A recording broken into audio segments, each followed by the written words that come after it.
there is the $400,000 in cryptocurrency donations raised by a Kyiv IT professional to support the Ukrainian army. There are calls from Western cryptocurrency activists to mobilize on behalf of the Ukrainian people. And there are fears that Russia could use cryptocurrency to avoid the effects of Western sanctions. As Russian President Vladimir Putin's forces mount an invasion against Ukraine, two economies that have led the way in embracing the new form of digital money are each turning to it to gain an edge in the geopolitical showdown.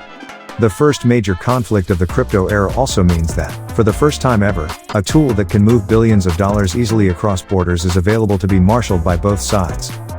Because there is no central controller who can impose their morals on its user, crypto can be used to crowdfund for the Ukrainian army or help Russia evade sanctions. Chief scientist and co-founder at the crypto analytics firm Elliptic.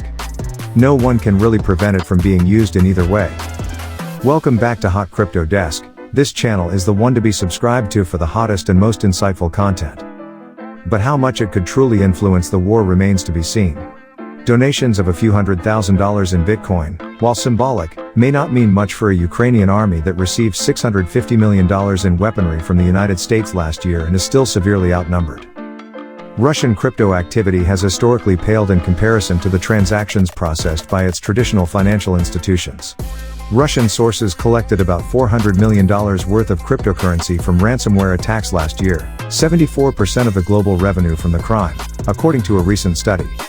Yet those sums represent only a tiny fraction of the $46 billion in foreign exchange transactions that the U.S. Treasury Department says Russian financial institutions process every day.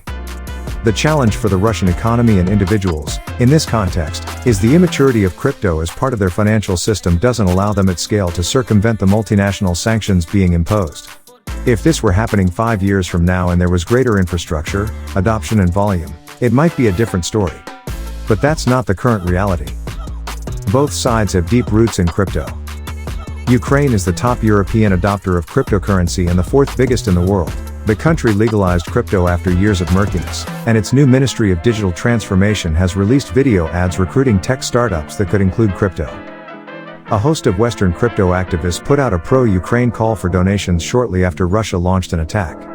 One of the best things we could do as an industry is figure out how to support the Ukrainian people in their resistance with crypto contributions.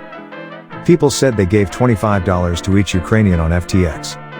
In Ukraine, an IT worker in Kyiv who founded a non-governmental organization called Come Back Alive, has raised $400,000 in cryptocurrency since the war began to buy medical and military supplies for the army. Crowdfunding for global causes is not new, but crypto makes it easier to transfer the funds, which are not subject to the same hurdles as traditional bank transfers. Russia, meanwhile, has established itself as a hub for illicit crypto activity, including ransomware attacks and cryptocurrency-based money laundering. Crypto businesses operating in Moscow City, the financial district of the Russian capital, pocketed $700 million worth of digital assets from entities linked to criminal activity over the last 3 years. That suggests a possible avenue for enterprises seeking to avoid sanctions. But it is unclear whether it will even be necessary. The sanctions announced by the Biden administration are focused heavily on banks and do not cover energy payments, which means some of Russia's biggest businesses do not at the moment need to resort to a dark web of crypto payments.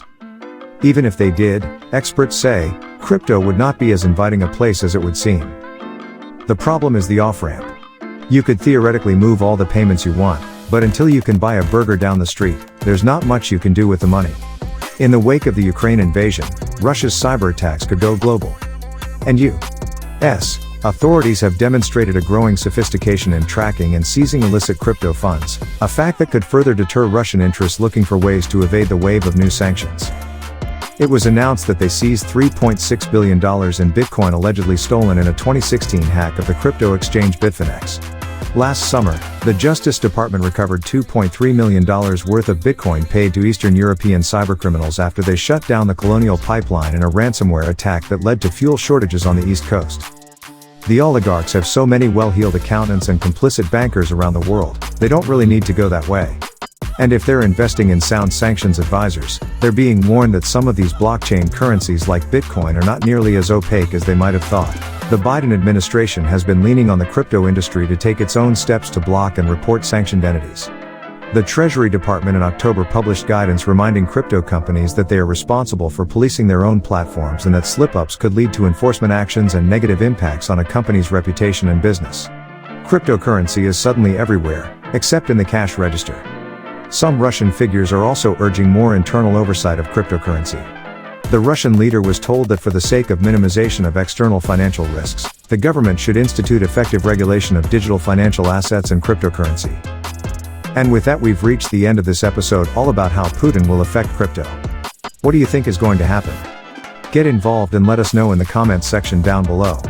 If you enjoyed this one and found it helpful, remember to leave a like on the video and to subscribe to Hot Crypto Desk for even more amazing videos, just like this one. Thank you for watching and we'll see you in the next one.